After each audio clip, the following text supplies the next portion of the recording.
2020년만 해도 컴공과 졸업장은 인생 역전의 보증수표였습니다. 네카라쿠베는 신입에게 억대 연봉을 뿌렸고 경력 3년 차가 1억을 받는 건 흔한 일이었죠.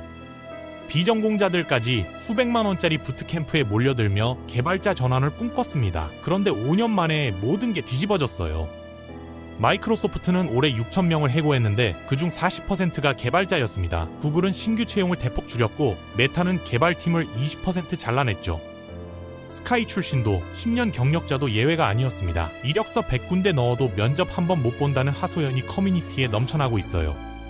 이유는 단 하나, AI가 코드를 직접 짜기 시작했기 때문입니다. 2분 만에 앱 하나를 뚝딱 만들어내는 GPT 앞에서 인간 개발자의 가치는 폭락했어요. 엔비디아 CEO 젠슨 황은 이제 아이들에게 코딩을 가르칠 필요가 없다고 선언했습니다. 개발자 시장에 도대체 무슨 일이 벌어진 걸까요? 오늘은 코딩의 시대가 어떻게 무너졌는지 이야기해 보겠습니다. 그 이유는 단 하나입니다. 인공지능이 직접 코드를 작성하기 시작했기 때문이에요. 자연어로 명령만 내리면 몇 분 만에 완성된 프로그램을 만들어내는 AI 앞에서 SKY 출신 컴공과 하기조차 더 이상 안전장치가 되지 못합니다. 2024년 5월 오픈AI의 봄 업데이트 행사에서 무대 위에서 GPT는 단 2분 만에 교육용 수학 앱을 완성했어요. 개발자가 타이핑 하나 없이 오직 음성 명령만으로 프로그램이 만들어지는 과정이 생중계됐습니다.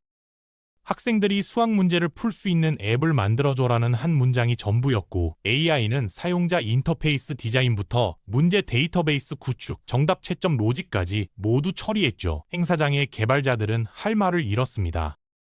이 상황을 이해하려면 먼저 개발자 호황의 시작부터 돌아봐야 합니다. 2020년 3월 코로나19 팬데믹이 전 세계를 강타했을 때 개발자 시장에는 예상치 못한 호황이 찾아왔어요. 하루아침에 재택근무가 일상이 됐고 모든 업무가 디지털로 전환되기 시작했습니다. 화상회의 플랫폼 줌 사용자는 3개월 만에 20배 증가했고 전자상거래 거래액은 1년 만에 5년치 성장을 기록했죠. 기업들은 살아남기 위해 디지털 전환을 서둘렀고 그 중심에는 개발자가 있었습니다. 문제는 공급이 수요를 따라가지 못했다는 점이에요. 쿠팡은 물류 시스템 고도화를 위해 수백 명의 개발자를 채용했고 카카오는 메타버스 사업 진출을 선언하며 대규모 인력 확충에 나섰습니다. 네이버는 클라우드 사업 강화를 위해 개발자 연봉을 30% 인상했죠. 기업들은 속도가 곧 경쟁력이라 판단했고 일단 사람부터 뽑고 보자는 전략을 택했습니다. 신입 개발자의 초봉은 5천만 원을 넘어섰고 경력 3년 차가 1억을 받는 것도 이상한 일이 아니었어요. 실리콘밸리의 상황은 더 극단적이었습니다. 테슬라는 자율주행 소프트웨어 개발을 위해 수천 명을 채용했고 메타는 메타버스 구축에 연간 100억 달러 이상을 쏟아부으며 개발 인력을 급증시켰어요. 아마존은 물류 자동화와 AWS 확장을 위해 2020년 한 해에만 10,000명 이상의 개발자를 고용했습니다. 주식시장은 IT 기업들의 주가를 끌어올렸고 풍부한 자금을 확보한 기업들은 개발자 영입 경쟁을 벌였죠. 스타트업들도 벤처 캐피탈로부터 거액 투자를 받으며 개발팀을 빠르게 확장했습니다. 이 시기 개발자들의 협상력은 역대급이었어요. 이직 제안을 받으면 현재 회사의 연봉 인상을 요구할 수 있었고 거절당하면 더 좋은 조건으로 옮기면 그만이었습니다. 일부 개발자들은 1년에 두세 번씩 이직하며 연봉을 2배 이상 올리기도 했죠. 취업 사이트들은 개발자 전용 카테고리를 신설했고 헤드헌터들은 경력 개발자를 스카우트하기 위해 경쟁적으로 연락을 돌렸습니다. 그야말로 개발자의 시대였고 이 호황이 영원할 것처럼 보였어요. 하지만 시장은 이미 과열 상태였고 균열은 곧 시작될 예정이었습니다. 2021년부터 이상한 징후들이 나타나기 시작했어요. 개발자 연봉이 천정부지로 치솟자 비전공자들까지 대거 코딩 시장으로 유입되기 시작한 겁니다. 부트캠프들은 6개월 과정으로 개발자 전환을 약속했고 수강생들은 수백만 원의 수강료를 기꺼이 지불했습니다. 유튜브와 온라인 강좌 플랫폼에는 코딩 입문 콘텐츠가 범람했고 인문계 학생들도 복수 전공으로 컴퓨터공학을 선택하기 시작했죠. 문제는 양적 팽창이 질적 하락으로 이어졌다는 점입니다. 시장에는 개발자라는 직함을 가진 사람들이 급증했지만 실제 업무 수행 능력에는 큰 편차가 생겼어요. 기업들은 채용 과정에서 코딩 테스트 난이도를 높였지만 정작 합격자들이 실무에서 기대에 못 미치는 경우가 늘어났습니다. 6개월 부트캠프 출신과 4년제 컴공 출신, 그리고 10년 경력 개발자가 같은 타이틀로 묶이면서 시장의 신뢰도는 떨어졌죠. 동시에 기업들의 기대치는 계속 상승했습니다. 초기에는 일단 기능을 빠르게 구현하는 것이 중요했지만 시간이 지나면서 코드 품질, 유지 보수성, 확장성이 화두로 떠올랐어요. 급하게 뽑은 개발자들이 만든 코드는 나중에 큰 기술 부채로 돌아왔고 기업들은 이를 정리하기 위해 다시 비용을 지불해야 했습니다. 시니어 개발자들은 주니어들의 코드를 리뷰하고 수정하느라 정작 본인의 업무를 제대로 수행하지 못하는 상황이 벌어졌죠. 투자 시장도 냉각되기 시작했습니다. 2022년 미국 연방준비제도가 기준금리를 급격히 인상하자 벤처 캐피탈들은 투자를 줄였고 스타트업들은 자금난에 빠졌어요. 성장 속도보다 수익성이 중요해진 환경에서 기업들은 비용 절감을 고민하기 시작했습니다. 가장 큰 비용 항목은 당연히 인건비였고 특히 고연봉 개발자들이 그 대상이었죠. 일부 스타트업들은 신규 채용을 중단했고 일부는 구조조정을 단행했습니다. 시장의 균열은 이미 시작됐지만 진짜 충격은 아직 오지 않았어요.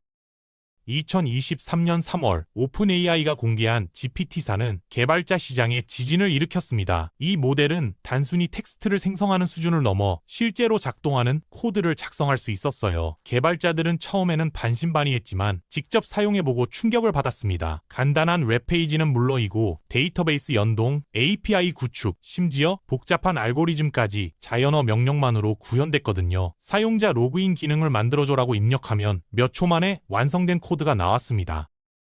더 충격적인 것은 GitHub 코파일럿의 진화였습니다. 마이크로소프트가 오픈AI와 협력해 개발한 이 도구는 개발자가 코드를 작성하는 동안 실시간으로 다음 줄을 예측하고 자동 완성했어요. 개발자들은 코드를 직접 타이핑하는 시간이 절반 이하로 줄어드는 것을 경험했습니다. 반복적인 코드, 표준화된 패턴, 테스트 코드 작성 같은 작업은 이제 AI가 즉시 처리했죠. 한 개발자가 5일 걸릴 작업을 이틀 만에 끝낼 수 있게 된 겁니다.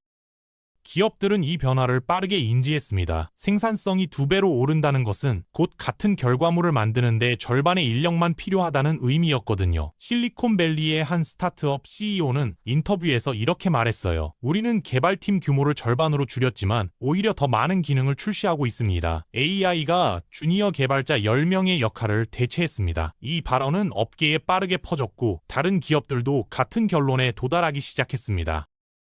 개발자들 사이에서는 불안감이 확산됐어요. 온라인 커뮤니티에서는 AI가 우리 일자리를 빼앗을까라는 주제의 토론이 끊이지 않았고 일부는 아직은 괜찮다며 안심하려 했지만 현실은 달랐습니다. 기업들의 채용 공고에는 AI 도구 활용 능력 필수라는 문구가 등장하기 시작했고 신입 개발자 채용 규모는 눈에 띄게 줄어들었죠. 주니어 개발자가 맡던 단 반복 업무는 이제 AI의 몫이 됐고 기업들은 더 이상 그들을 많이 필요로 하지 않았습니다. 개발자 시장의 패러다임이 완전히 바뀌는 순간이었어요.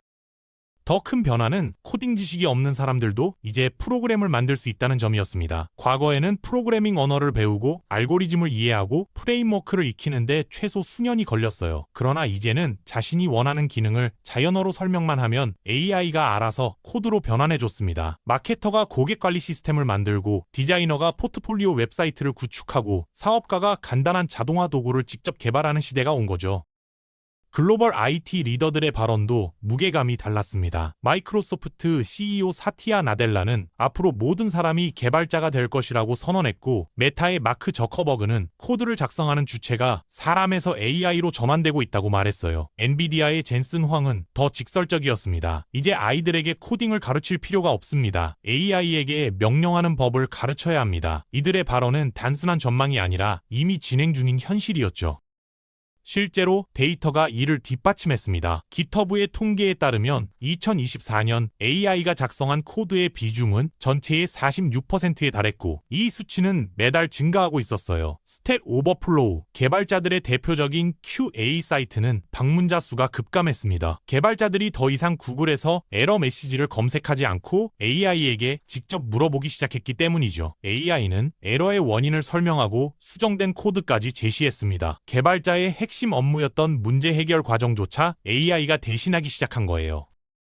2025년 1월 마이크로소프트가 6,000명 규모의 대규모 구조조정을 발표했을 때 업계는 충격에 빠졌습니다. 더 충격적인 것은 해고 대상의 40%가 개발자였다는 점이에요. 불과 3년 전만 해도 마이크로소프트는 개발자를 대규모로 채용하며 사업을 확장했지만 이제는 AI 도구를 활용해 더 적은 인원으로 같은 성과를 낼 수 있다고 판단한 겁니다. 해고된 개발자들은 대부분 주니어와 중급 경력자였고 이들이 맡던 업무는 GitHub 코파일럿과 애저 AI 서비스로 대체됐죠. 실리콘밸리 전체가 같은 방향으로 움직였습니다. 구글은 2024년부터 신규 개발자 채용을 크게 줄였고 메타는 효율성 강화를 명목으로 개발팀을 20% 축소했어요. 아마존 역시 AWS 부서를 제외한 대부분의 개발팀에서 인력을 감축했습니다. 이들 기업의 공통점은 AI 기반 개발 도구를 적극 도입했다는 것이었죠. 한 구글 임원은 내부 회의에서 AI 한 대가 주니어 개발자 3명의 생산성을 낸다고 말했고 이 발언은 곧 언론에 보도되며 논란이 됐습니다. 한국 상황도 다르지 않았어요. 네이버와 카카오는 2024년 하반기부터 신입 개발자 공채 인원을 전년 대비 30% 이상 감축했습니다. 쿠팡은 물류 자동화 시스템 고도화를 이유로 개발팀 구조를 재편했고 일부 인력은 희망퇴직으로 정리됐죠. 토스와 같은 핀테크 기업들도 AI 코드 생성 도구를 도입하며 개발팀 규모 확장 계획을 철회했습니다. 채용 공고 사이트에서 개발자 신규 채용 건수는 2년 전 대비 절반 이하로 줄어들었어요. 가장 큰 타격을 입은 것은 신입과 주니어 개발자들이었습니다. 과거에는 이들이 단순 반복 업무를 맡으며 경험을 쌓았지만 이제 그 업무들이 사라졌거든요. 코드 리뷰, 테스트 작성, 문서화, 버그 수정 같은 일들은 AI가 더 빠르고 정확하게 처리했습니다. 기업들은 경력 5년 이상 AI 도구 활용력 필수라는 조건을 내걸었고 신입 개발자들은 경력을 쌓을 기회조차 얻지 못하는 악순환에 빠졌죠. 개발자 커뮤니티에는 취업이 너무 어렵다, 이력서를 100군데 넣어도 면접 기회가 없다는 하소연이 쏟아졌습니다. AI 시대는 개발자 시장의 지리적 경계마저 무너뜨렸습니다. 과거에는 한국과 미국 개발자들이 높은 연봉을 받으며 시장을 주도했지만 이제는 인도와 파키스탄 개발자들이 급부상하고 있어요. 이들의 강점은 낮은 인건비와 높은 AI 활용 능력의 조합이었습니다. 인도 뭄바이의 한 개발자는 연봉 $20,000를 받으며 AI 도구를 활용해 미국 개발자가 $100,000 받고 하던 일을 같은 품질로 처리했죠. 비용 대비 효율성에서 압도적인 경쟁력을 갖춘 겁니다. 글로벌 기업들은 이 변화를 빠르게 받아들였어요. 구글은 인도 벵갈루루 개발센터를 확대하며 수천 명을 추가 채용했고 마이크로소프트는 파키스탄 라호르에 새로운 개발 허브를 설립했습니다. 미국과 유럽에서는 개발자를 줄이는 동시에 아시아에서는 늘리는 전략을 택한 거죠. 한 실리콘밸리 스타트업 CEO는 우리는 샌프란시스코에서 연봉 $150,000 주던 개발자 대신 인도에서 $30,000에 더 유능한 인재를 고용했다고 솔직하게 밝혔습니다.